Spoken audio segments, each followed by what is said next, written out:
Yo, you ready for Mont and Tiff? Let's go! Never kept up with the latest. Never tried to be the greatest. But let's be honest, yes, we want this. Oh, I pray these dreams God gave us is enough to save us. Bright colored coat, blood of a goat, sprinkled by the haters. Hey guys, welcome to another episode of our favorite sings. I'm Mont here with Tiff. Tiff, how you doing? doing good. Good to be good.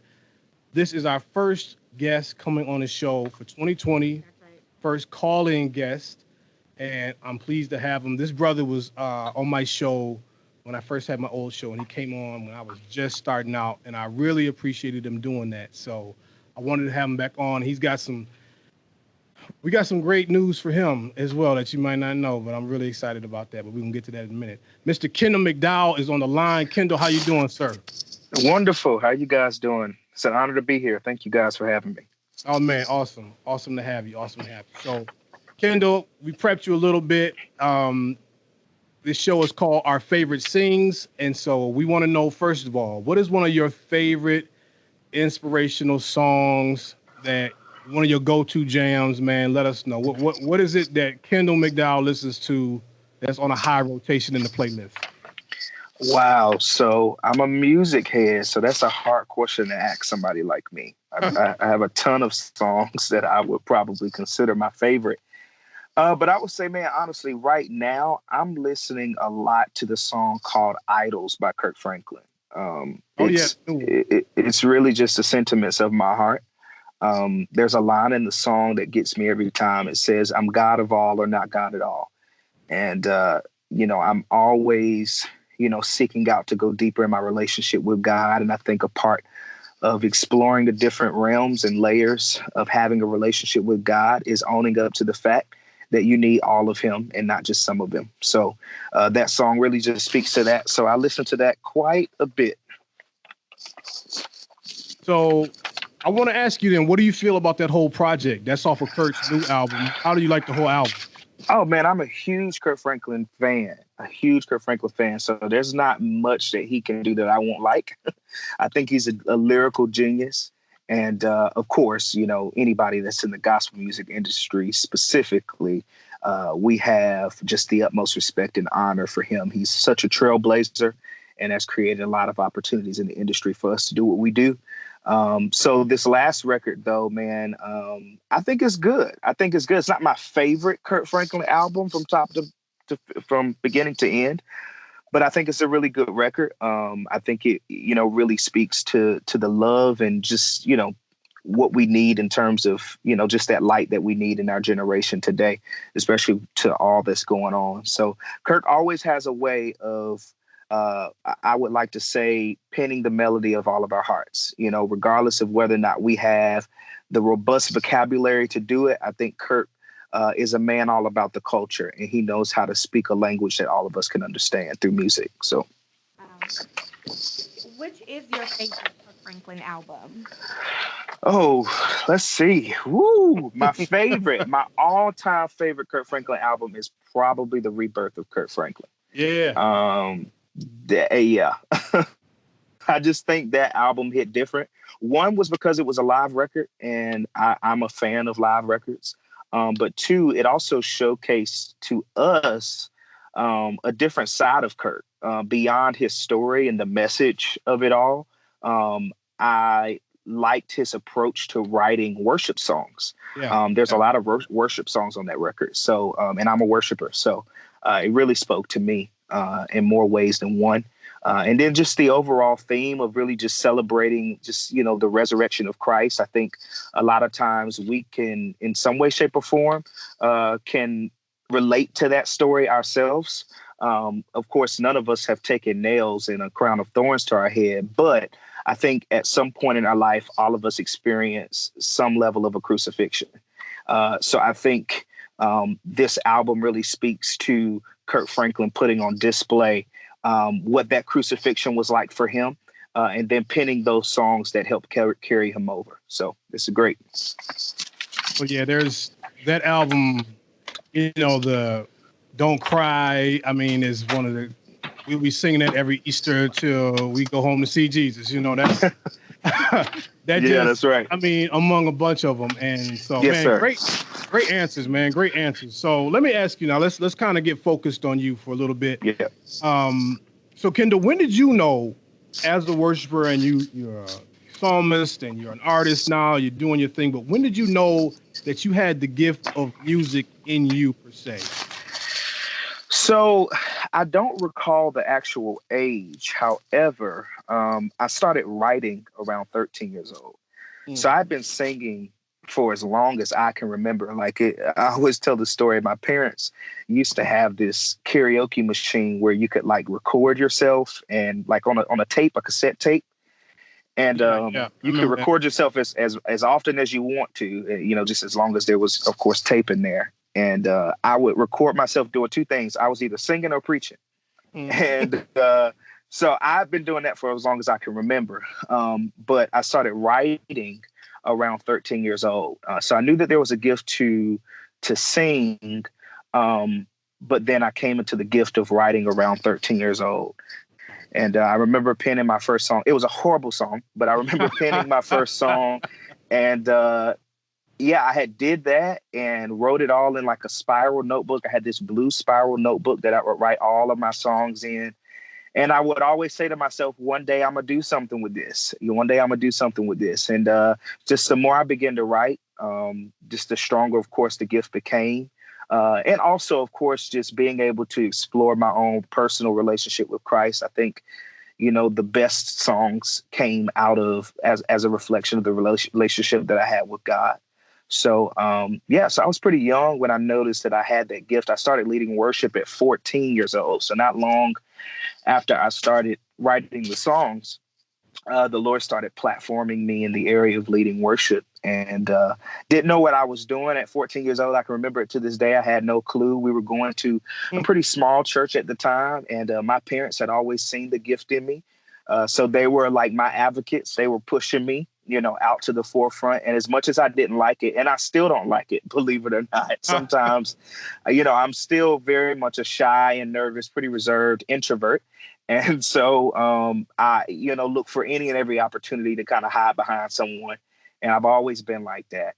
And so, but the more they pushed me, the more comfortable I became with doing the Lord's work. And then, of course, seeing the impact that it would make on the lives of those that had the opportunity to encounter his presence, because of how God was using me. I couldn't deny it. And it became my greatest joy and honor to serve the Lord in that way. Okay, so let's talk a little bit about your album. How much preparation did it take? Wow. So the album that we released back in February, The Sound of Now, Part 1, it took a lot of preparation, actually about a year prior to recording. So we recorded the album actually in October of 2017. And about a year prior to that, maybe even a year and a half, me and my producer, we were writing. Shout out to Prentice Cash. We were writing, and what I would do is I would record our sessions and I would send it to my singers. And I just, we would create opportunities to just kind of rehearse and build the music together. Because I'm just a firm believer that music has to come alive in you. It's very similar to the scriptures. I don't believe that you can really preach a thing without conviction. And I don't think you can sing a thing without conviction. It has to come from somewhere. So before it can be presented, it has to come alive in you. You have to create some type of relationship with the music. So we spent time doing that. And actually, we were doing that before I knew that I was going to actually do a album. I just had songs that the Lord was giving us. And I was like, man, we've got to find a way to just kind of make something out of this. And then over time, the Lord started giving us vision and a burden to do this recording. And so we did that in October of 2017. And it came with, again, lots of practicing, lots of prayer, lots of fasting, lots of, spending time with the music. Definitely a lot of preparation, more preparation than I think most people undergo. Most people can, pull out these records and, take 4 to 5 weeks to write and then produce and all of that stuff. But, we weren't in a hurry to really produce anything. What was important to us, again, was just making sure that whatever the Lord gave us to minister, that it came alive in us first. And then when we felt like, the time was right, that's when we delivered it. Man, and okay, Kendall, and I got to ask you something. First of all, the album is amazing. And wow, thank you, man. Man, I'm not just, the jump in is great, but all of it. It's and I'm not just saying that to hype you up, but it really is excellent. If you haven't gotten it, get it. But let me tell you, man, I got a little bone to pick with you, Kendall. Oh no. Because, man, I see you on social media, and I've heard you guys do this song that is not on the album, and it's like, I'll become even more undignified. Yeah. Kendall, what? How did it make the cut, man? That's the jam. So actually, we started singing that song after the recording. So that song actually came about through our gatherings that I'm sure we'll talk about a little later. But so it's not something that a few people have asked us to record it. It's actually not an original song. Really? We normally mesh it with a song called "In the River" that's by, I believe it's by Kim Walker Smith. And then that tag actually was birthed from a prophetic moment at actually my church. Mm-hmm. So so we just kind of took it and made it into our own version, arranged it into our sound, and we try to do it as often as we can. We love it too. It's definitely become a staple. I feel a little better then. Yeah. Well, all right. So let's get into that then, because I want to ask you. You are the founder, CEO, if you will, of Raw Worship. Yeah. And then also Revival Now. Now, are those two together? Are they separate? Like, can you explain what those are? Sure. Yeah, so really both. They are together and separate. So Raw, and probably the last time that you and I talked, we probably spoke a little bit about Raw, but Raw is, in simplest terms, Raw is the music group. So Raw is the singers, Raw is the band. Raw is the music aspect of the ministry. And it's actually an acronym. It stands for Radical Authentic Worship. And when the Lord had originally given me the vision for Raw, I wanted to specifically create a space, a community, if you will, of what I would like to call a league of worshipers. And these are individuals who are worship leaders in their own churches, and they serve actively in their own churches. Same thing with some of the band members of my team. When we originally started, a lot of them were actually like music directors, MDs at their own churches. So all of these people are part of the ministry, are part of this community, are actually very active in their own local assemblies. And it was very important to me to showcase that and really platform that, because I think it said a lot towards what we found to be priority and important when it came to what the Lord was calling us to do in ministry outside of the local church context. So that's pretty much what Raw is. And then Revival Now is actually just a gathering that we hosted. So what ended up happening, to be very honest with you, the Lord just kind of shifted our assignment. We started out, just singing in different places locally, and, releasing music and things like that. And actually that recording that I was telling you about in October of 2017, the Lord burdened us the week of that recording to create more opportunities for worshipers to gather together for what we would call bold moves of heaven on earth. Okay. And what we do with these gatherings is literally make room for miraculous moves of God in 3 places. And it happens first in our hearts. And we believe after it happens in our hearts, that move of God transfers to our churches. And then after it enters into our churches, we believe that it will impact the region. So, we really live by this statement of exposure produces hunger, and hunger breeds a pursuit.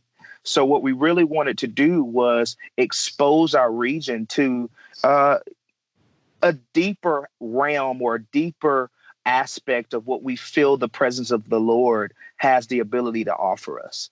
And sometimes it's hard to do that in the context of the local church. And we understand that. So we were really wanting to create opportunities for people to just go deeper in their relationship with God and then their pursuit of his presence. So that's really what Revival Now was. And the Lord burdened us with it the week of our recording in October of 2017. Actually, one of the young ladies on our team was completely healed from a unknown just back issue that she was having leading up to the recording. It was so excruciating. She was in such excruciating pain that she couldn't stand up on her own. And we did a 5-hour live recording the next day, and she was on her own 2 feet, standing there and jumping and praising God the entire time, because we prayed for her the night before and really believed God to heal her body completely. And he did just that.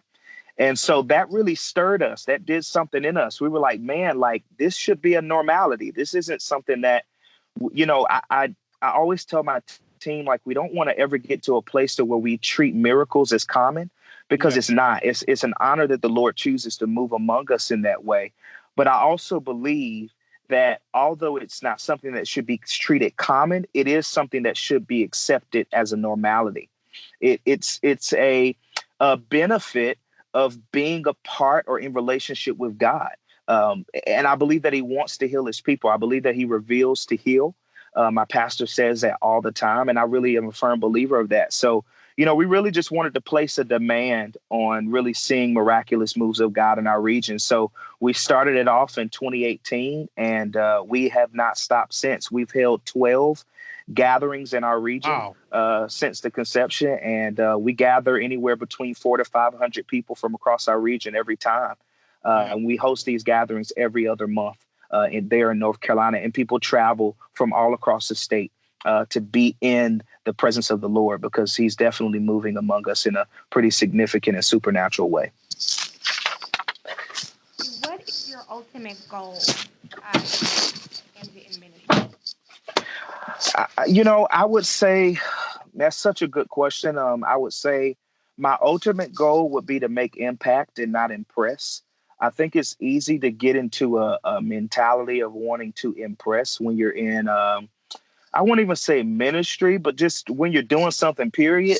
You want to stand out. You want what you do to be special. Yeah. And, but I would say I'm more focused on making sure that there's impact being made. And when I say impact, I mean, that Christ is being demonstrated and revealed, and something significant is happening in return to those that have the opportunity to experience him because of what he's using me to do. And I would also say another goal is to lead people into the awareness of his presence.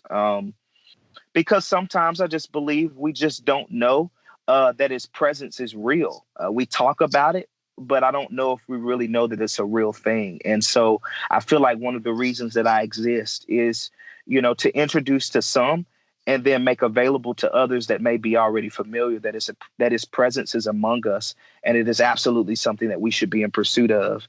And then lastly, I would say leading people into the potential of who God has called them to be. I think that things can really happen once we've been elevated to a certain level of consciousness to know, like, hey, like, my existence is important and the reason why I'm here is important. So then once we understand that, I think the next powerful component is coming into the knowledge of wisdom and understanding, not just knowing what the Lord is calling us to do, but also understanding it on the level of, hey, like, this is something that I must do, because if I don't do it, then it won't be done. Man, this is Kendall McDowell, y'all. And just like the last time we talked, I mean, he is not just an artist, not just a singer, but you feel the passion in him come out as he speaks. So, man, we about to let you go, but we got to get in your business a little bit more, one more time. Okay. Wait, Go ahead. Okay, so congratulations. Thank you. On your engagement and upcoming wedding. Yes. Yeah. So what I want to know, I'm gonna get in your business a little. Okay. What's more nerve-wracking, planning an album or planning a wedding? Come on.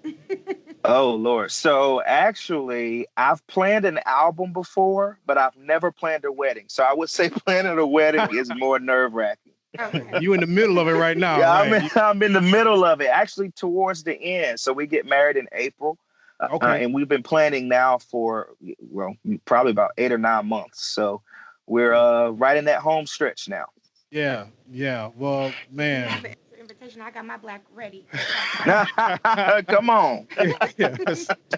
I want to thank you so much, Yes. man. And I hope people really support your ministry and your Thank music. you. And Thank you. just with this time, man, the sincerity coming through you. And I could talk to you all day, but we really Wow. appreciate you coming on our favorite sings. And we will definitely be supporting. Please, you guys, get his project. Real quick, Kendall, give your plugs. Where can people find you at? Social media, all that.